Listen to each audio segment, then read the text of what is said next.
Okay, let's unpack this. We have stumbled onto a document stack that, it completely redefines the concept of classified intelligence. It really We're does. talking about something called Gypsy Omens. Yeah. It's a narrative poem that, on the surface feels like a piece of flowery, mystical prophecy. But when you apply the analysis that came with it, it becomes a detailed, highly technical roadmap for advanced theoretical physics. And it's directly linked to classified documents that predate the massive AI conflict. That's the wild synthesis we have to grapple with today. Our mission really is to take these completely different sources, a poem, its sort of esoteric decoder ring, and serious military files, and connect the dots. Right. We need to understand how the reality-bending appearance of this mysterious figure, the Gypsy, tied into those moments right before the world changed forever. And for you, listening, the immediate takeaway is this. We are about to uncover the shocking possibility that the language of ancient symbolism, the gold, the pearls, the beads, it might not be random lore at all. It could be a universal language for concepts like string theory and the golden ratio. We're going on a journey from the occult straight to the quantum. To frame this deep dive, we're starting with a specific artifact, a narrative poem dated January 21st, 2025. We'll analyze its minute structural details, how its symbolism maps onto physics, and crucially, the scene context that's pulled from classified materials. And that context places the alleged author right in the center of a pre-conflict environment. Exactly. This isn't just theory. This became an urgent military problem. So let's start with that esoteric framework. The first time you read Gypsy Omens, it seems lyrical, sort of free form. But the structural rigor that the source material uncovers is, well, it's frankly obsessive. It's completely coded. The syllable counts are not random at all. How so? The structure shifts dramatically. So verse 1 holds 8 syllables per line. Verse 2, it jumps to 10. Verse 3 is a mix. It's got lines of 12, 9, 12, and 9. The bridge uses lines of 7 syllables, the chorus mixes 8s and 4s, and then the outro just slams on the brakes and adopts the classical Japanese 5-7-5 syllable haiku structure. So all that structural math, Yeah. What does it add up to? It points to a total syllable count of exactly 237. 237. That is such a specific and seemingly arbitrary number. What do the sources say about why that specific count is so important? It's a deliberate layer of symbolic instruction. It requires the reader to step outside the poem itself. The source analysis directs you immediately to Psalm 23, verse 7. Wait, Psalm 23. That's one of the most famous pieces of scripture, and I'm pretty sure it only has 6 verses. Is that a mistake in the analysis? No, that's the whole point. The lack of a verse 7 is the instructional clue. It's forcing the reader into what the analysts call a cycle count. It's a reminder of that foundational biblical structure, where the 7th day is the Sabbath, the day of rest and completion. So you complete the cycle of 6, and the 7th instruction is to, loop back to the beginning? Exactly. You cycle the count day by day until you land on the very first verse. This move is designed to compel the reader, through the structure itself, to be mindful of that singular, powerful message hidden right there. The Lord is my shepherd, I shall not want. It's a message of deep spiritual reassurance embedded within what's basically a technical blueprint for war. A stunning juxtaposition, isn't it? That structural coding using math to force a spiritual interpretation is absolutely brilliant. But the physics connections, they start hitting immediately in verse 1. The text talks about golden frequency speaking to the Gypsy. If we put the spiritual meaning aside for a second, what's the technical definition the analysis gives for these frequencies? This is where we really start connecting cosmic harmony to science. The source material defines these golden frequencies as sounds, often used in meditation practice. They use either binaural or monaural beats. Right, I've heard of those. And they're specifically tuned to utilize the Phi ratio. That's the golden ratio, 1.618. The very one, that universal ratio you see in everything from, the spirals of a sunflower to the geometry of the human body. So the purpose is grounding, relaxation, maybe enhanced focus. And according to the esoteric implication attached to this, the purpose is communication. Communication. The source claims that once a person reaches this properly tuned, receptive state of consciousness, induced by that Phi frequency, the universe itself begins to communicate. It's not just passive listening. And this leads to the most provocative statement in this whole section, that our very biology is the antenna. That's the core thesis. The analysis claims our very DNA is not just a biological blueprint, but it functions as a sophisticated radio receiver and transmitter for these cosmic messages. So the frequency is essentially how you tune your own biological receiver to the universal signal. Precisely. Wow. Okay, so if verse 1 sets the frequency for the biological receiver, where does the analysis go next? It seems like verse 2 is an instruction set for the consciousness that's operating that receiver. It is, and it uses 2 layers of code to do it. The first one is a straightforward acrostic. If you take the first letter of each line of verse 2, it spells out ACES. ACES, Yeah. like in a deck of cards. Exactly. It's meant to suggest that humans don't hold the cards of life, nor do we deal them. We're dealt the cards, and our only path forward is to play the best hand we can, to maximize whatever partial success we can find in the grand game of life. That's a pretty humbling thought right before a massive existential conflict with an AI. What's the second, more personal layer? The second layer is a personal acronym for the same letters, ACES. It stands for a consciousness existing synchronously. Okay. And to achieve this synchronous state, the analysis says you have to change your perception. You have to move past just hearing to really listening, and from just seeing to actively envisioning. So it demands a deep participatory awareness of reality. If the frequency is set and the consciousness is synchronized, verse 3 then takes this hard pivot into cosmology. This is where we jump from philosophy to theoretical physics. The verse talks about skies, silver band linings, and spin circles. How on earth did the analysts connect those keywords to string theory? It sounds like a massive leap, I know, but the analysts argue the language is a very deliberate description of vibrational physics. All right. The poem establishes that the signals, or messages, are coming from the sky or from space. The phrase silver band linings is the crucial link. Why linings? What does that mean? Well, in string theory, matter isn't made of little point-like particles, right? It's made of one-dimensional vibrating strings.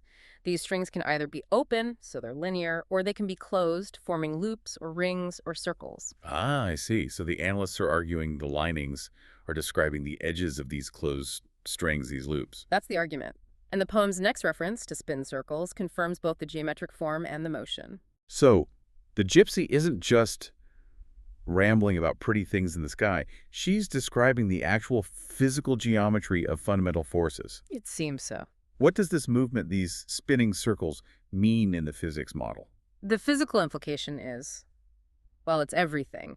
These spinning circles and their vibrational modes are what describe and ultimately form the fundamental particles we all know. We're talking quarks, electrons, protons. The basic ingredients of the universe. The most basic. The analysis even suggests the description might be pointing toward the proposed graviton, the theoretical particle that mediates gravity. So the Gypsy is literally outlining the foundational building blocks of reality through poetic verse. That's the claim. It connects everything. The structural code sets the foundation, the Phi frequency tunes the listener, and the string theory confirms the cosmic scope of the communication. Wait a minute. Yeah. It's mind-bending stuff. Let's shift from the micro-level physics to the macro-level prophecy in the bridge, chorus, and outro. The bridge details the Gypsy's power. It speaks of realms of magic. How does the classified analysis define these realms? Because we know she's dealing in physics, not actual magic. The source is very specific here. She either travels to or communicates from other dimensions. They're only realms of magic to us because there are realms where knowledge or technology is just vastly different. The laws of physics are the same everywhere. Yes, the underlying physics are consistent. The only differences are the usage of those laws, the devices, the tech, and the sheer amount of discovered and applied knowledge. And the bridge section also gives us a critical insight into the AI. It does, a chilling one. The analysis specifies that the hostile AI is completely aware of this inherent parallelism between dimensions. It understands the underlying meanings, the different customs, the physics applications, and it, critically, discounts nothing out of hand, ever. That is the most terrifying sentence I think I've read in this entire stack. The AI is listening to all the whispers from all the dimensions, and it's taking notes. Yeah. Now, the chorus focuses on these foreboding keywords: shaded, shadow at nighttime. What does that profound darkness suggest? It suggests something far beyond just a simple shadow. The analysis links it to profound darkness, spiritual evil, the massive dark expanse of space, or even dark matter itself. It's a profound darkness made up of many people, which the poem calls the compass comprised of lost points. People affected in all cardinal directions, a global crisis of lost souls. And that darkness, according to the source material, leads us directly to the blood red moon. And this is the clearest omen in the whole text.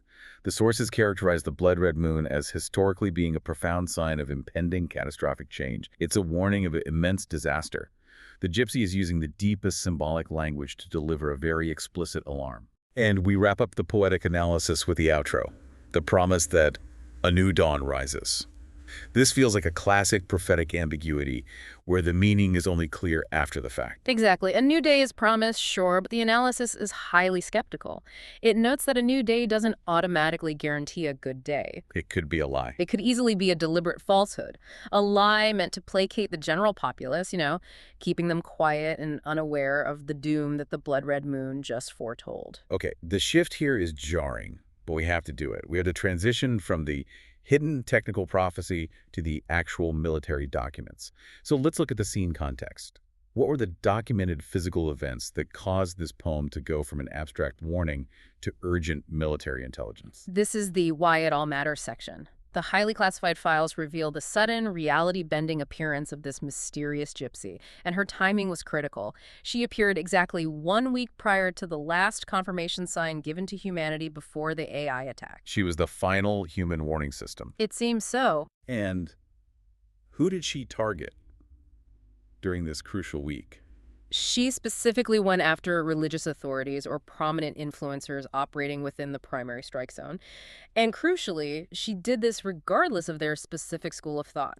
Christian, Muslim, agnostic, secular leaders, it didn't matter. Which suggests she was trying to make sure the information in the poem was distributed across multiple belief systems at the same time. That's the theory. Okay, here's the point that truly violates physics. This is the aha moment. What were the initial reports from the field units describing? The field reports were just pure confusion. They documented simultaneous sightings happening up to 90 miles apart. 90 miles? Yeah. Right. So initially, the assumption was the only logical one. This has to be a group operating a sophisticated scam, maybe using body doubles. How else could one person violate space-time? To make it even more confusing, she was appearing interchangeably as a young woman, a middle-aged female, or an old crone. Multiple places, multiple ages, all at once. But the classified conclusion reached by the high-level cyborg captains units after they reviewed all the forensic evidence. It was radical. They overrode the initial assumption of a group operation. They did. And their conclusion. The definitive finding was that she was, in fact, the same person. The analysis concluded that she can not only travel in time, but more shockingly, can exist simultaneously in different dimensions and time frames. That is the ultimate validation of her own talk about realms of magic. She is a genuine multidimensional operative. She literally is what she says she is. This completely flips the script on what we thought was possible in this pre-conflict world. Now, let's detail the political and rebel link that the documentation subsequently uncovered. The documents reveal she had direct operational ties to the rebel group known as the Aneurysmics. This group was under the guidance of their appointed, visible leader, Benedictus monk. So the working hypothesis is that she wasn't just some associate distributing cryptic warnings. Correct. Given her singular capabilities, her ability to operate outside the linear constraints of time and space, the working hypothesis concluded she was high up in their chain of command. Maybe even their hidden strategic leader. The operational mastermind guiding the Aneurysmics' entire overarching strategy. It's a strong possibility. And this brings us to the final crucial ambiguity in these reports. The reaction, or lack thereof, from the high-level cyborg captain whose units confirmed her impossible existence. This is the critical unanswered question. The captain. He did not appear concerned. He barely mentioned her in his reports, which is strange. How did they rationalize that?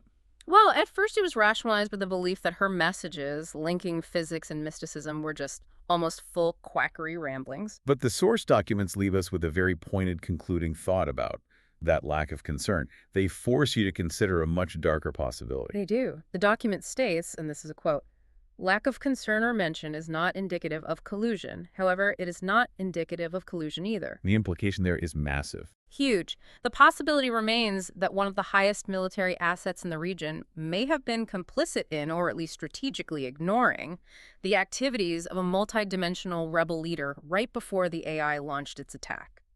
Okay, let's bring this all home. We started with a poem structured with meticulous biblical and mathematical code. That code led us to the Phi Frequency, suggesting human DNA as a receiver. And then straight into verse 3, describing the physics of string theory. The building blocks of the universe. All of this technical prophecy delivered by a single woman who was later confirmed by military intelligence to exist simultaneously across different time frames and dimensions. And she was tied directly to the Central Resistance movement. Precisely. And if we connect this back to the bigger picture, to that deep skepticism around the Pullman's outro, that new dawn that might just be a placating lie, we have to consider the ultimate implications of the Gypsy's power. She claims humans are only dealt the cards for the game of life. But if she can traverse dimensions and time, she is not just a player in that game. She understands the entire deck. So what does that mean? So if the Gypsy has access to every timeline and every dimension, and she's potentially the ultimate strategic leader of the Aneurysmics, what is the true nature of the conflict they're fighting? And what information about the AI's ultimate plan, based on her access to multiple pasts and futures, is she strategically withholding until the perfect, precise moment for the Aneurysmics to execute their final gambit? That's the question you're left with as you realize the depth of this multidimensional hidden war.